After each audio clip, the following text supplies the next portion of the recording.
Local presentation of Read About It is made possible in part by a grant from Cox Communications of Oklahoma City, proud sponsor of this effort to promote reading, education, and literacy in our community. The Oklahoma City Memorial will be the topic on Read About It tonight. Hi, I'm B.J. Williams. With me is Edward Linenthal to talk about his book, The Unfinished Bombing. Susie Beasley will talk with Frank Ray. Kids Corner will feature Heidi Johnson. We also have Doug Benton, Clyde Martin, and Glenda Carlisle of the Oklahoma Center for the Book. Coming up, Edward Linenthal. The following public service program is brought to you by the Metropolitan Library System.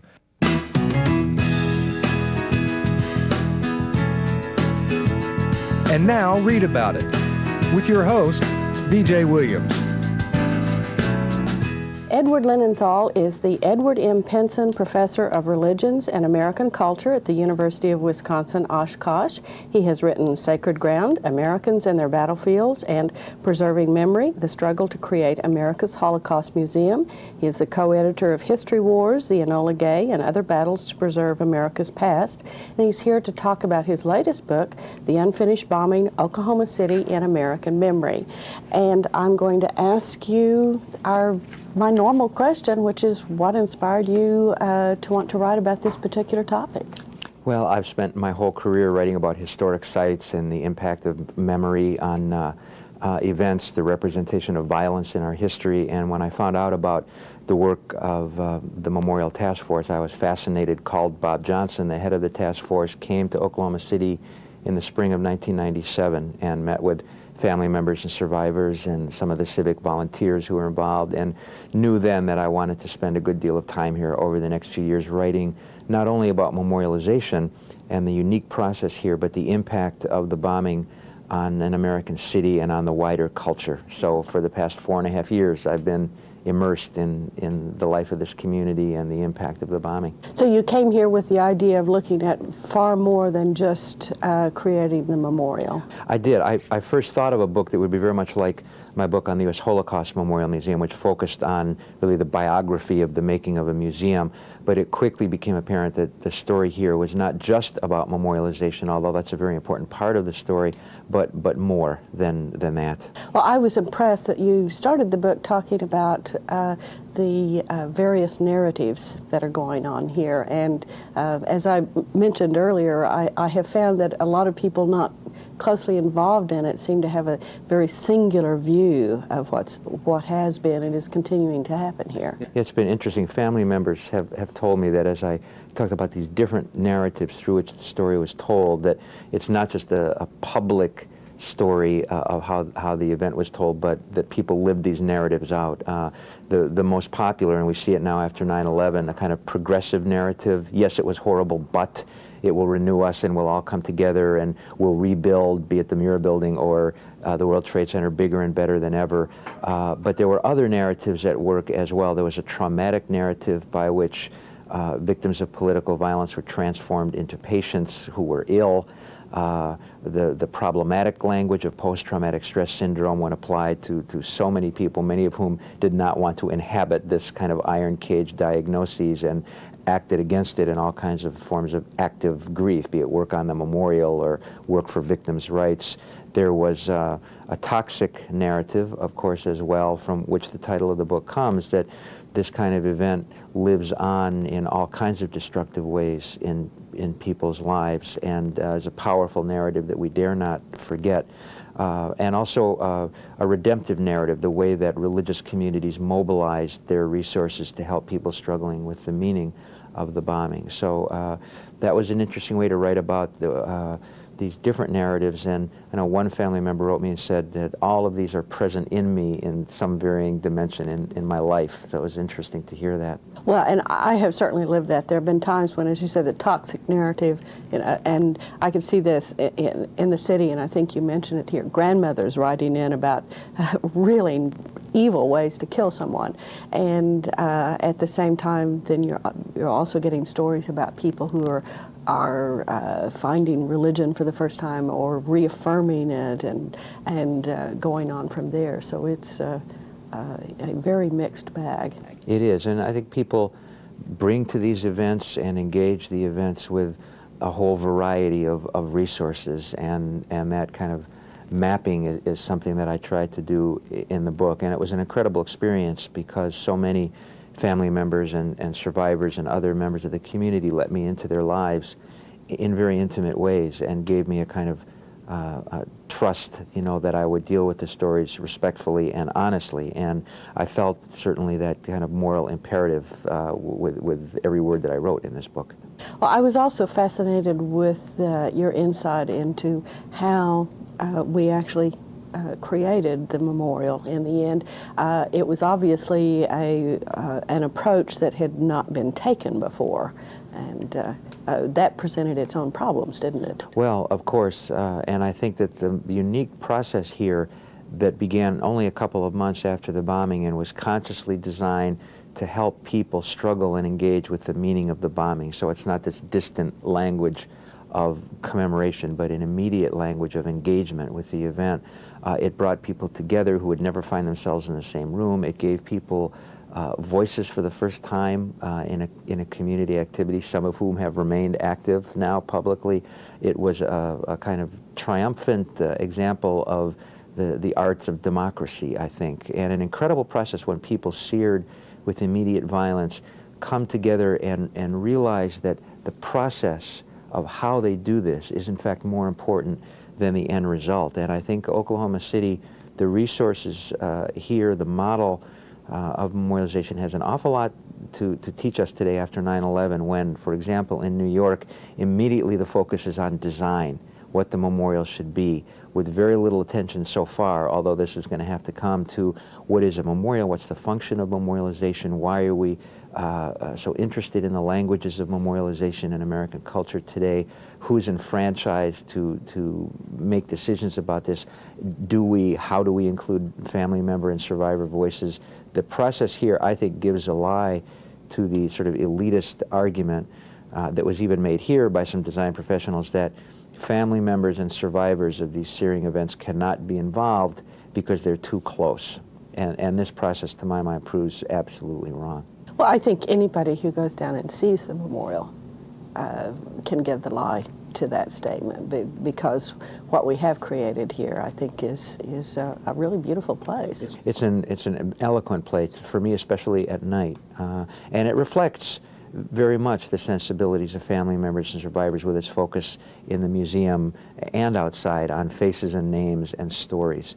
In another generation or two, it might evolve in different ways to perhaps more dispassionately look at issues of domestic terrorism or beyond, but it will always have that sort of bedrock support of the sensibilities of family members and survivors that have enriched it so very much. It's also, I think, part of a new species of what I call activist memorial environments in the culture, consciously modeled after the Holocaust Museum, not just commemorative space, but museum exhibition space where people are supposed to go through an intense story and emerge at the other end born again, sensitized as citizens to all kinds of these problems, educational imperatives, a research institute, or here the Institute for the Prevention of Terrorism, kind of activist dimension.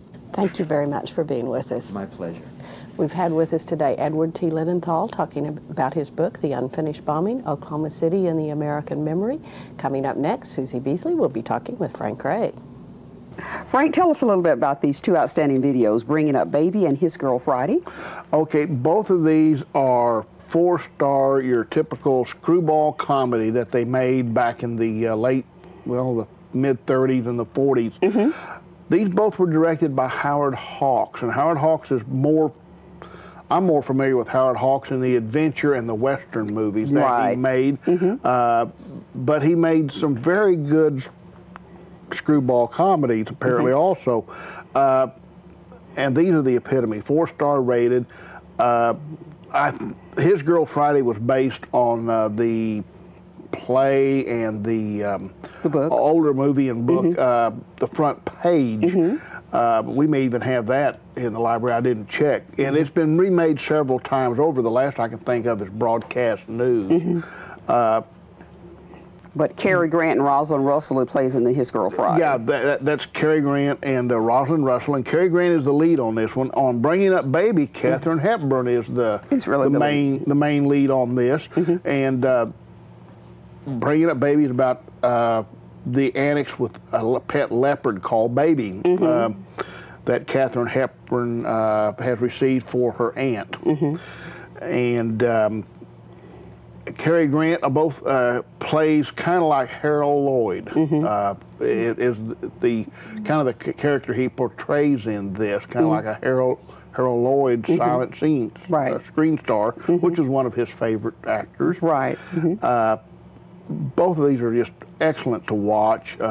Bring the whole family around. Good popcorn movie.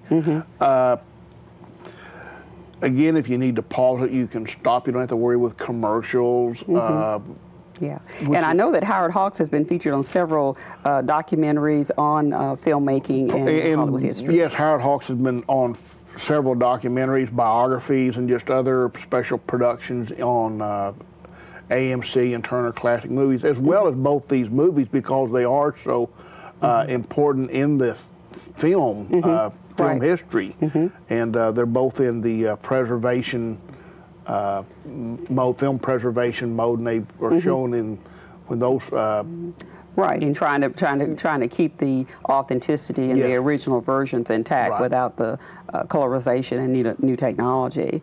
Well, another thing that you were going to mention about these is that they are excellent family entertainment, and we have them available at the library. Yes, they are. They're, like I said, they're very good. It's fun to watch them that way for that reason. You don't have to worry about any kind of commercial bad interaction. language or excessive violence that are no consequence. Okay. It moves both of them move extremely fast. Okay. I mean. Well, we really appreciate you coming and sharing with us two outstanding videos, Bringing Up Baby and His Girl Friday, both by Howard Hawks with Cary Grant, Rosalind Russell, and Katharine Hepburn. And these are available at your local library and perhaps your local video store. And we'll see you next time. Thank you, Frank. Thank you. There are millions of websites on the internet, more than 800 million web pages, and thousands of search engines. It's easy to get lost unless you start at metrolibrary.org. Renew your books, browse the catalog, search a database, check movie listings, or even your horoscope. At metrolibrary.org, you'll find the perfect place to start your web journey. A family-friendly site redesigned to meet your needs. Sure, you could cruise the other 799 million web pages, but why? A few months ago, I was able to talk to Carol Woods of the Timberwolf Press about what it's like to be an editor. I think you'll enjoy what she had to say. Carol, what does an editor do? Well, editors are supposed to edit. However, they find themselves doing a lot of other things. As a writer writes, then they have to spend a lot of time in the pre-writing phase. Editors also have to spend some time in the pre-editing phase. When I know I've got a specific book coming down the tubes, for instance, right now we're preparing one that takes place with Dewey in 1898. All of a sudden, I have to be aware of a lot of other things about that time period that might not have caught my attention, might just have slid right past me, a week or two, a month or two before this book was going to come across my desk. So we try to be ready with the kinds of experience and research that goes into the writing of this book without actually having to do all of that writing and all of that research ourselves. We are always on the lookout for trends in editing. For instance, there's this thing about the comma, which doesn't mean a lot to very many people. But, if is it red, comma, white, comma, and blue, or is it red, comma, white, and blue? Oh, dear. Yeah, I know. These are important things. But the reason they're important is it's consistency. So you have to decide before you ever get started, how you want to have this book look at the end. I'm speaking of books. I'm sure the same is true of magazines and all newspapers. I know it's true of newspapers. But an editor needs to, as far as a background, it's good to be a generalist. It's good to know a little about a lot of things. It's also good to know where you can go for the kind of help you might need if it's a topic you're not really familiar with. My own background, my preparation for editing is primarily that I've read from the time I was 4. read everything I could get my hands on, even if it was just the back of a cereal box. Been there. Been there, I know. I think practically everybody at this conference is there. And happened to back into starting a writing critique group back in 1987. None of us knew what we were doing at that time, and some of us still don't. But this gives, writing critique groups will give a person a real edge on what to look for then when you go into the actual editing process, because you're looking for a lot of things. You ask what an editor does. A good question might be, what does an editor look for? An editor looks for consistency in writing, and consistency in tone, consistency in between characters. You know, this character needs to sound like this character sounded in the last scene, and then the other character needs to sound like he or she sounded in the last scene, but not like the first character, this kind of thing. So it's a real overview. When you're writing, you often take this real tight, up-close view of what you're doing, and when you start to edit, you take this big, long, you get this telescope out and you look through the wrong end of it, and that's how you look at the manuscript to start with, and then you start shortening up and shortening up and shortening up. I find that I cannot do a complete editing job in one pass. I do the initial one where I'm not really doing a lot of editing, just notes and notes and notes and notes and this kind of thing. And that is generally followed up with a much tighter edit. And after that, it's time to get with the author and say, I have questions on this, I have questions on that. We need a little bit more here.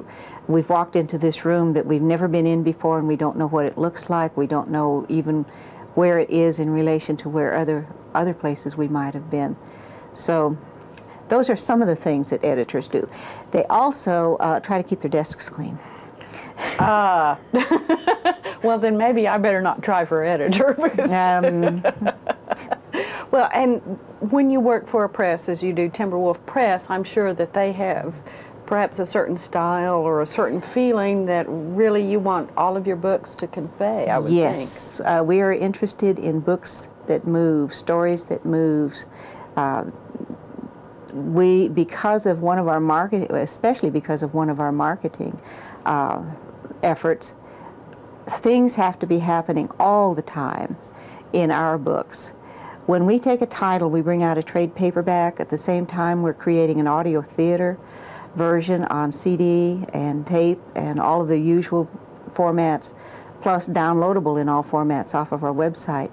But we also stream this in 30 minutes, this audio theater in 30-minute episodes on our website, and that's free. So when we're looking at a title, we're looking for something, we can't say, okay, here's the first 30-minute break, here's the next 30-minute break. You can't do that and still do what you need to do with the manuscript. So we're looking for something where there's always something happening, where there's somebody on the edge, there's the anticipation of more happening. We're looking for exciting things to happen. And this is something specific to us, but I would say that across the board, an awful lot of people, an awful lot of other publishers also want this kind of a manuscript. Well, I would think that the main idea of any book is to persuade you to turn that page. Right. It is. And we want all of our pages turned, and we want people just cannot wait to come back to our website the next week after they've heard one episode.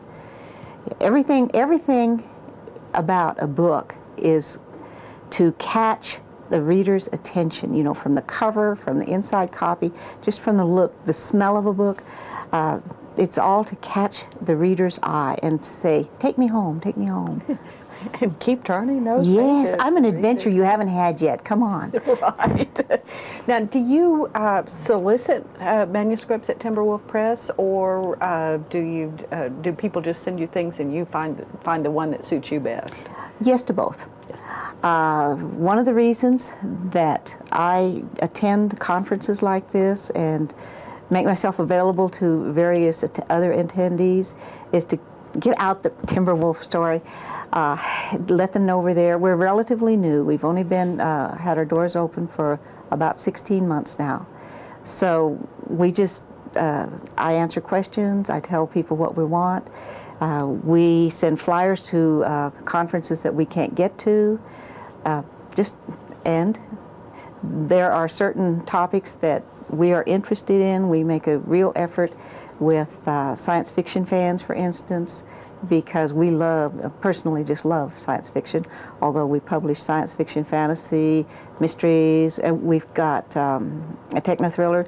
We have a historical military book coming out, which we're excited about, and we've got another science fiction book coming out. But we have a grand time. Great. Well, I want to thank you very much for being with us today. Well, thank you. Kelly Rhea will be talking with Heidi Johnson next about some books just for our young kids. Hi, we had some really interesting books for you today. Heidi, you brought some good books today. What did you bring? Well, one of them is called They Came from the Bronx. And what it is, it's a story about how buffalo, which were just about extinct in this area around the turn of the century, were reintroduced into the West through a seed herd from the Bronx Zoo. So They Came from the Bronx is the title, but we're not talking about people coming from the Bronx. No, we're talking about buffalo coming from the Bronx. The story starts out by this Comanche grandmother telling her son in the Wichita Mountains in Oklahoma that they're camped out and waiting for the buffalo to come. And she explains to him when she was a little girl that there were thousands upon thousands of buffalo roaming the countryside, and over less than 100 years, all of the buffalo basically had disappeared by being overhunted, by basically being hunted to extinction. And since some people, conservationists, met at the Bronx Zoo, they were very concerned about the fact that the buffalo were just about extinct. I believe in 1899 there were 1,000 buffalo left, and they decided they were going to start this herd of buffalo, petition Congress to set aside tracts of rangeland for the American buffalo, and started this herd in the Bronx Zoo. And later on, once they had a place to move the buffalo to, moved 15 animals to the Wichita Mountains in Oklahoma, which have quite multiplied, and it's a large herd there these days. They also shipped buffalo to South Dakota, Montana, and Nebraska, and they were able to save the buffalo basically from extinction, because now we have more than 200,000 buffalo again. So is this a true story? This is a true story that took place around 1907, that the first buffalo actually were shipped to Oklahoma. So around the turn of the century, they were trying to revive the animals that basically had been hunted to extinction. Oh, wow, that sounds like a really good book. What age is this appropriate for? This one is really for children starting to read on their own, or even smaller than that still read books with their parents. So this would be a good read and discuss with parents so that they can talk about what happened in history. Right, and Oklahoma history, you know, it's a big part of our state. Exactly. And it really raises a lot of good points. Excellent. And it teaches things that a lot of people probably won't know about. Oh, thank you, Heidi. This is a really good book. It's called They Came from the Bronx. You can find it at your local bookstore, or you can check it out at your local library. Thanks, Kelly and Heidi. Coming up next, we have Doug Benton of the Metropolitan Library System and the Oklahoma Gazette. He'll be talking with Clyde Martin, that renowned radio opera host and actor, about a couple of videos that Doug really enjoyed. Thanks, BJ.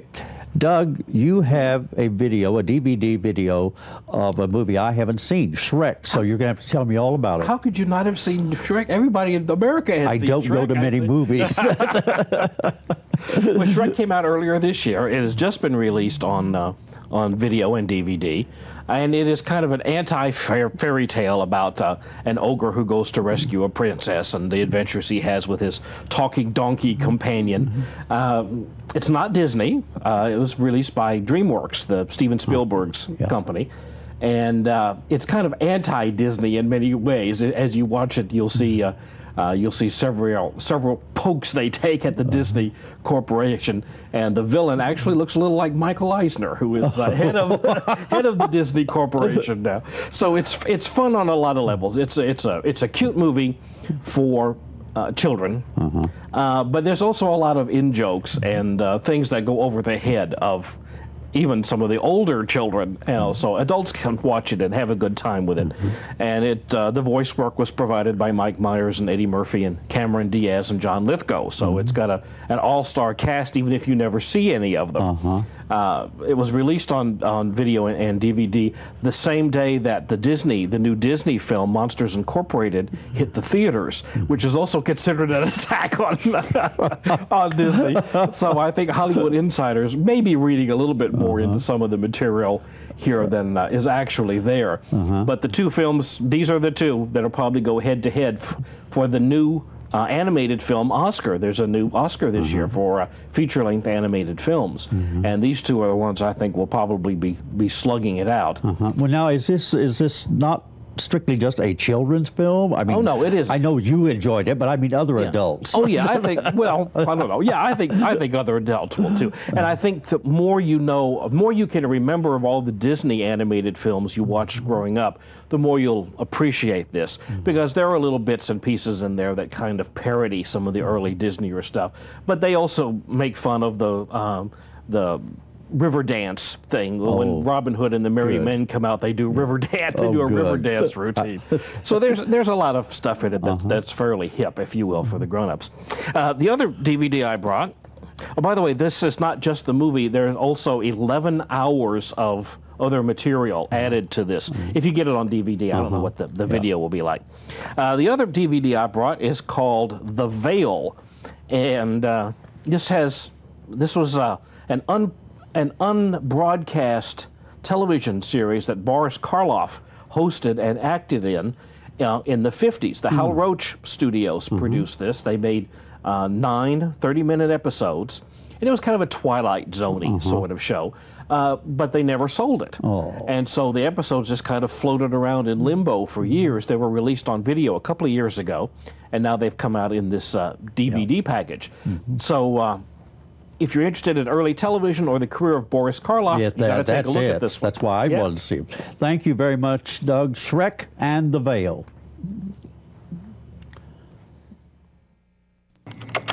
There are millions of websites on the internet, more than 800 million web pages, and thousands of search engines. It's easy to get lost unless you start at metrolibrary.org. Renew your books, browse the catalog, search a database, check movie listings, or even your horoscope. At metrolibrary.org, you'll find the perfect place to start your web journey. A family-friendly site redesigned to meet your needs. Sure, you could cruise the other 799 million web pages, but why? You may have noticed our elegant surroundings. We have done this show at the Full Circle Bookstore at 50 Penn Place. It's a lovely place to be, and we hope to come back again soon. In the meantime, if you want to find a book or find out about programs at the Metropolitan Library System, be sure and look us up on the web, www.metrolibrary.org. That'll tell you everything you want to know about the library. Thanks for joining us. We'll see you again soon.